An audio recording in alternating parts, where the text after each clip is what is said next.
మమ్ము చెదరగొట్టి ఉన్నావు. నీవు కోపపడితివి, మమ్ము మరలా బాగు చే 10వ వచనం కూడా. దేవా నీవు మమ్ము విడనాడి ఉన్నావు కదా. దేవా మా సేనులతో కూడా నీవు బయలుదేరుట మాని ఉన్నావు కదా. చాలా ఈ మధ్యాహ్న కాల సమయంలో పరిశుద్ధాత్మదేవుడు మనందరితో మాట్లాడుతున్నాడు. ప్రతి ఒక్కరితో కూడా, ఏమైనా నాతో కూడా. నేనేమో గొప్పదాన్ని కాదు, మీరేమో గొప్పవారు కాకుండా పోరు. దేవుని విషయంలో అందరూ సమానమే. ఇక్కడ నిలబడుకున్న వారైనా కింద నిలబడుకున్న వారైనా ఎవరైనా కూడా దేవుడి విషయంలో అందరూ కూడా సమానం. ఒకరు గొప్పవారని ఒకరు తక్కువ వారని అది ఏమాత్రం కూడా దేవుడి దగ్గర ఉండదు. దేవా మమ్మ విడనాడి ఉన్నావు, మమ్మ చెదరగొట్టి ఉన్నావు. ఈరోజు చూస్తుంటే దేవుడు ఏమన్నా మనల్ని విడనాడుతాడా? లేదే, మనవులు బట్టి మాత్రమే అవి విడనాడుతాడు. ఈ రోజున దేవునికి సంబంధిగా ఉన్నవారు అతి తక్కువ మంది. వారిని దేవుడు ఎవరైతే దేవునికి సంబంధిగా ఉంటారో, ఆయన ప్రేమిస్తారు, ప్రార్థిస్తారు, భయభక్తులు వారు ఉంటారు, విశ్వాసం కలిగి ఉంటారు, వారిని ఎప్పుడు కూడా దేవుడు విడనాడడు. అవునా కదా? విడనాడతాడా? దేవుడికి నీవు నేను సంబంధిగా ఉన్నప్పుడు కానీ, మోకాళ్ళేసి ప్రార్థన చేసినప్పుడు కానీ, ఆయన నువ్వు ప్రేమించినప్పుడు కానీ ఎప్పుడు కూడా ఆయన విడనాడడు. ఎందుకంటే ఆయనకు తెలుసు ఆయన ఎవరు ప్రేమిస్తున్నారో, ఆయన పాదాలు బట్టి ఎవరు అడుగుతున్నారో. మనుషులకు మరిగే ఉండొచ్చు కానీ దేవుడికి మరిగేంది ఏదీ లేదు. అవునా కదా? ఇప్పుడు మీరందరూ కూడా సంఘానికి ప్రార్థన అవసరం తీస్తారు. మేము చేస్తున్నాము లేదనేది మీకు ఎవ్వరికి తెలియదు కదా, దేవుడికి మాత్రమే తెలుసు. ఎప్పుడైతే మీరు నమ్మకము కలిగి విశ్వాసము కలిగి దైవసేనలో ప్రార్థన చేయమంటారో, అది మీకు మేము చేస్తామని మేము చేయకుండా పడుకుంటే గన తీర్పు ఎవరికో తెలుసా? మాకే తీర్పు. ఎవరినైతే మీరు నమ్మి ఇచ్చారో, ఎవరినైతే ప్రార్థన చేయమన్నారో, మేము చేయకపోయినా చేస్తున్నామని మీకు చెప్తే అది మాకు తీర్పు. అప్పుడే మమ్మల్ని దేవుడు విడనాడుతాడు. మాకు కూడా కార్యాలు జరగవు, అద్భుతాలు జరగవు, ఆశ్చర్యకాలు జరగవు.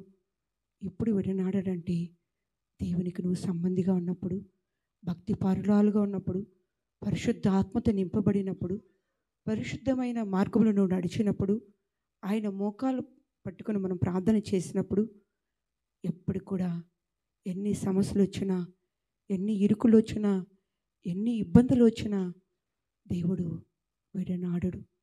నా కుమార్తె నా కుమారుడా, కిందంగా చెప్తున్నాడు, మనుషుల సాయం వ్యర్థము, దేవుడు సాయం కావాలన్నది దేవుడు కోరుకుంటున్నాడు.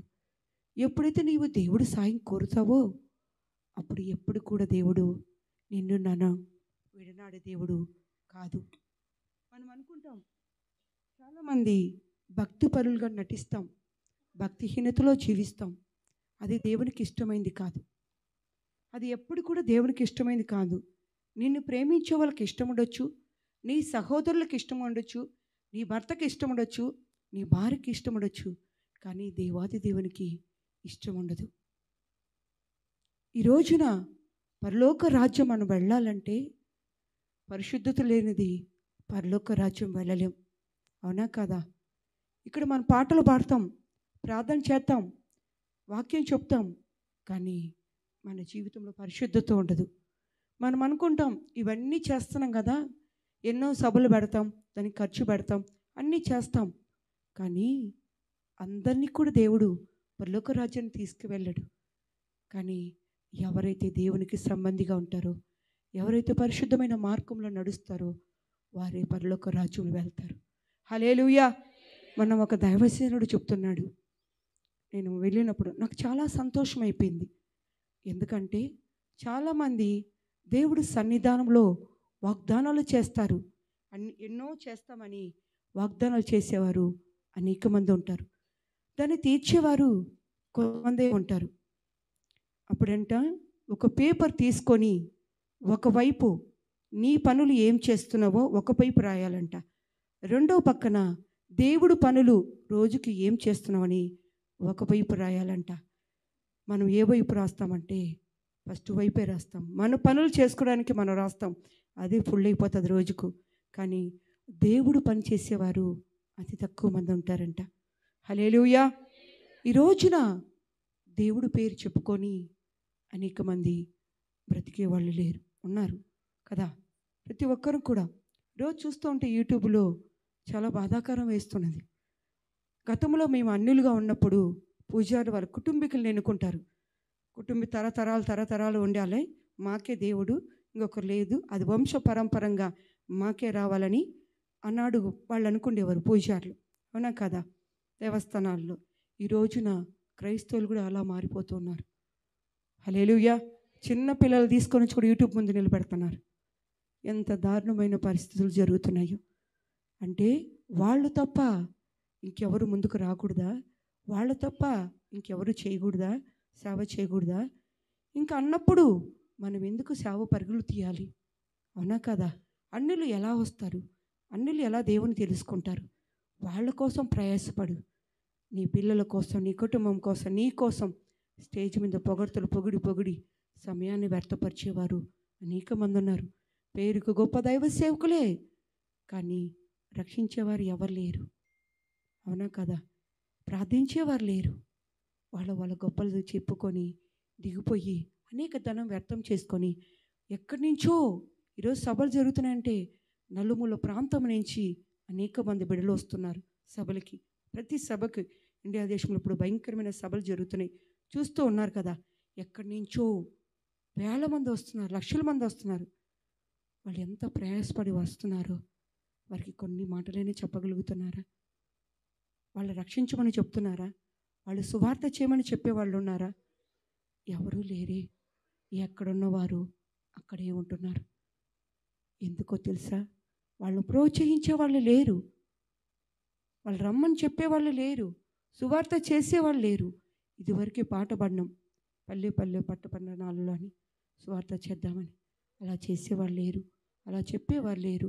అలా చెప్పేవారుంటే ఈరోజు నన్ను దేవుడు విడనాడేవాడు కాదు, ఎప్పుడు కూడా విడనాడేవాడు కాదు. నేను చెప్పాను కదా, ఒక పక్క మన పనులు రాసుకోవాలంట, ఒక పక్క దేవుడికి రోజు ఏమి పనులు అంటే. మనం అనుకుంటాం అనేక ధనం మనకు కావాలి, ఆస్తులు అంతస్తులు కావాలి అని మనం కోరుకుంటాం. కానీ ఆస్తులు అంతస్తులు పరలోక రాజ్యములో ఇవన్నీ కూడా వేస్తే కదా.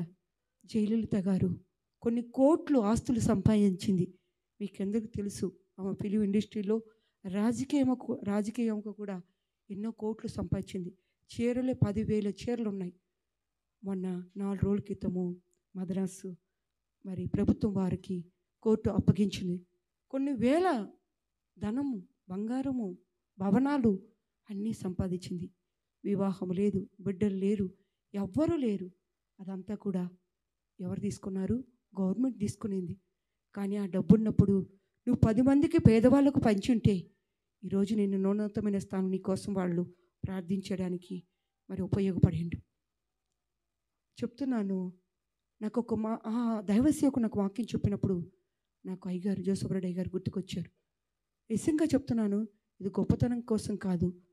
మేము రోజు మా పనులు చేసుకునే దానికంటే కూడా దేవుని పనులు ఎక్కువ నిమగ్నమై ఉంటారు.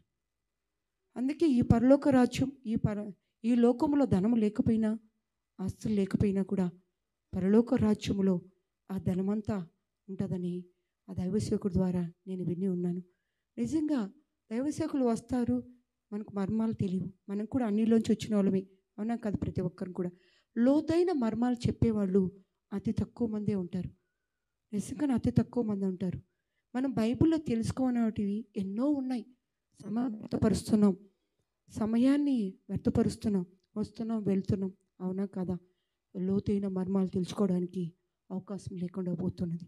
ఈ రోజున చూస్తూ ఉంటే మరి పరలోక రాజ్యంలో మనం ధనం సమకూర్చుకోవాలంటే ఇక్కడ నీ పరిచర్య ఉండాలి. దినదినం నువ్వు ఏం ఖర్చు పెడుతున్నావు దేవుడికి, నువ్వు ఒక్కరికైనా సువార్త పంచిపెడుతున్నావు అనేది మనం జ్ఞాపకం చేసుకోవాలి. అలా ఉంటే నువ్వు పరలోక రాజ్యానికి నిశ్చయముగా వెళ్తావని ఆ దైవసేవకుడి ద్వారా నేను విని ఉన్నా. నిజంగా నాకు కూడా తెలియదు కొన్ని కొన్ని మర్మాలు. చదువుతూ ఉంటా కానీ, బైబిల్ చదువుతూ ఉంటా కానీ తెలియనటివి ఎన్నో ఉంటాయి మనకి. అవునా కదా? ఈ మధ్యాహ్న కాల సమయంలో నీవు నేను కూడా దేవుడు విడనాడకూడదని చాలామంది చిన్న సమస్య వస్తే అది ఎటువంటి సమస్య అయినా అయ్యగారు చేయలేదే, అమ్మగారు చేయలేదని దాని వెనుకున్న సమస్యలు ఎన్నో ఎన్నో ఉంటాయి. కానీ అది జరిగినప్పుడు మీకు ఏమీ తెలియదు. అమ్మగారు అయ్యగారు చేయలేదని తెలుస్తుంది. కానీ ఈ కోవిడ్ దేశంలో నిత్య నిమిత్తము గండంగా బతుకుతున్న దినాల్లో ఈరోజు మనం ఉన్నాం. వాస్తవాలు చలవు. ఎవరైతే వాస్తవాలు పెడతారో వాళ్ళనే జైల్లో వేస్తున్నారు. ఈ కోవిడ్ రాజుకు తెలుసు కదా, ఇక్కడ ముందుగా ఉన్నది. ఆయనకు జీవిత ఖైదీ వేసినారంట.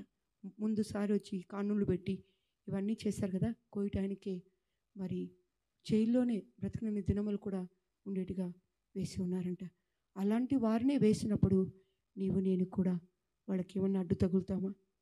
మనం చేయవలసింది ఒక్కటే, దేవుడు మందిరానికి రా, ఒకరి మంది నిందలు వేయొద్దు, ప్రార్థన చెయ్యి, మోకరించు, పరిశుద్ధమైన మార్గంలో నడుచు. నీ మోకాళ్ళు దేవుడికి అవసరం. నా కుటుంబంలో ఏదైనా అవసరం మీకు ఎవరికైనా చెప్తానా? నా మోకాలు వేసి నేను ప్రార్థన చేస్తాను. అది పట్టు జరిగేంత వరకు కూడా వదిలిపెట్టాను నేను. అట్టి ప్రార్థన అనుభవం కలిగి ఉండాలని దేవుడు కోరుకుంటున్నాడు. రాబోయే దినములో నీకు సూనాకామం ఉండొచ్చు, నువ్వు గొప్పవాళ్ళుగా ఉండొచ్చు, ఏమన్నా కూడా కోవిడ్ దేశంలో అన్నీ జీరోని. హల్లెలూయా. ముందటి రోజులు వెళ్ళిపోయినాయి. ఈ రోజులు భయంకరమైన రోజులు వచ్చాయి. ఎవరిని బట్టి అంటే మన పాపములు బట్టి మాత్రమే. అందుకే అంటారు, భక్తిహీనతలో మనం బ్రతుకుతున్నాం, భక్తి పరులుగా నటిస్తున్నాం. ఆ నటన జీవితం వద్దనేది దేవుడు కోరుకుంటున్నాడు. నా కుమార్తె, నా కుమారుడా, ఇక్కడ ఎవరైతే పరిశుద్ధంగా మేము జీవిస్తామో మరి ఈ పరిశుద్ధత అంతా కూడా సంఘమంతా కూడా వ్యాపిస్తుంది. హల్లెలూయా. మేము పరిశుద్ధంగా బ్రతకుండా, పరిశుద్ధమైన జీవితంలో మేము లేకుండా సంఘానికి తెలియపరిస్తే అది ఏమి కూడా ప్రయోజనం ఉండదు. మేము కూడా చెప్తున్నాం, మేము పరిశుద్ధంగా ఉండాలి, మీరు పరిశుద్ధంగా ఉండాలి, మేము మోకాలేసి ప్రార్థన చేయాలి, మీరు కూడా మోకాలేసి ప్రార్థన చేసినప్పుడే దేవుడు మన జీవితంలో గొప్ప ఆశీర్వాదాలు జరిగిస్తాడు. అలా కాకుండా సంఘానికి వచ్చేవారికి లేనిపోని మాటలు చెప్పి సంఘాన్ని దూరపరిస్తే అది శాపం ఎవరికో తెలుసా? అది నీకు, నీ కుటుంబానికి మాత్రమే. హల్లెలూయా. అది దైవ సేవకులు రాదు, ఆత్మీయ తల్లిదండ్రులు రాదు. నువ్వు గొప్ప అనిపించుకోవచ్చు వాళ్ళ దగ్గర, కానీ దేవుడు ఒకడు చూస్తూ ఉన్నాడని అది మనం ఎరిగి ఉండాలి. హల్లెలూయా, హల్లెలూయా. మనం చూస్తూ ఉంటే కింద వచ్చినప్పుడు మనం వెళ్ళిపోతున్నాం. 4వ వచనం, సత్యము నిమిత్తము ఎత్తు పట్టుటకై నీ యందు భయభక్తుల వాళ్ళ వారికి నీవు ఒక ధ్వజమును ఇచ్చి ఉన్నావు. చాలు నాన్న. ఈరోజు చూస్తుంటే సత్యము ఎవరిలో ఉన్నది? మరి మనం చూస్తున్నాం. ఇదివరకే నేను చెప్పాను, ఇక్కడ నిలబడుకునే వారైనా అక్కడ కూర్చుండే వాళ్ళైనా అందరూ కూడా దేవుడికి సమానమే. ఇక్కడ పరిశుద్ధతగా ఉండాలి, అక్కడ పరిశుద్ధతగా ఉండాలి, మనం అందరం కూడా పరిశుద్ధంగా ఉండాలని దేవుడు కోరుకుంటున్నాడు. ఇక్కడ పరిశుద్ధత లేకుండా వచ్చిన వాళ్ళు ఎవరికో ఒకరు పరిశుద్ధత ఉంటే అదంతా కూడా వ్యర్థమే. నన్ను బట్టి మీకు పరిశుద్ధత వస్తుంది. ఇక్కడ నేను ఆరాధిస్తుండగా మీ అందరిలోకి పవర్ రావాలి. అవునా కదా? హల్లెలూయా. అట్టి ఆత్మ కలిగి మనం ఉండాలని దేవుడు కోరుకుంటున్నాడు. అట్టి ఆత్మ కలిగి ఎప్పుడైతే నీవు ఉంటావో సంఘమంతా కూడా అద్భుతాలే, ఆశ్చర్యకార్యాలే, సూచక్రియలే జరుగుతున్నాయి. మరి మనం చూస్తూ ఉంటే నీ యందు భయభక్తులు గల వారికి నువ్వు ఒక ధ్వజము నిచ్చి ఉన్నావు. ఎవరి యందు? దేవుని యందు. ఫస్ట్లోనే నేను చెప్పాను, ఎవరైతే దేవుని యందు భయము కలిగి భక్తి కలిగి ఉంటారో వారు ఒక ధ్వజం ఎత్తి ఉన్నారని. మరి ఈరోజు నీవు నేను కూడా ఎలాంటి స్థితిలో ఉన్నామో మనం చూడాలి. చూస్తే 5వ వచనం, నీ ప్రియులు విమోచించబడినట్లు నీ కుడి చేతి నన్ను రక్షించి నాకు ఉత్తరమేమో. చూడండి, ఎవరు మనం రక్షించగలది? యేసయ్యే. ఆయన ఉత్తరం ఇచ్చే దేవుడు. ఎవరు కూడా ఉత్తరం ఇచ్చేవాళ్ళు లేరు. నిజంగా మొన్న రాత్రికాల సమయంలో ఆ దైవసేవకుడు వాక్యం చెప్తున్నప్పుడు నేను అయ్యగారిని తలుచుకుంటూ ఉన్నాను. ఎందుకంటే ఆస్తులు అంతస్తులు లేకపోయినా కూడా దేవుడి కోసము కొన్ని కోట్లు ఖర్చు పెడుతున్నాడని ఎప్పుడు కూడా మేము విమర్శించలేదు. ఎంత అయింది కూడా మేము అడగలేదు. కానీ తన కుమారుడు అందుకే ఈరోజు తన కృపతో, దేవుడి కృపతో అనేక మందికి ఒక ఉన్నతమైన స్థానంలో, ఎత్తైన స్థానంలో దేవుడు నిలబెట్టి ఉన్నాడు. హల్లెలూయా. చాలామందికి అయ్యగారు రాలేదేమనుకుంటారు. అయ్యగారు ఇండియా దేశంలో మరి సామెల్ సార్ వాళ్ళ మీటింగు, వాళ్ళ పాప ఫంక్షన్కి వెళ్ళి ఉన్నాడు. అయ్యగారు రానన్నా కూడా మొన్న ఆదివారం మధ్యాహ్నం కాల సమయంలో బయలుదేరి వెళ్ళి ఉన్నాడు.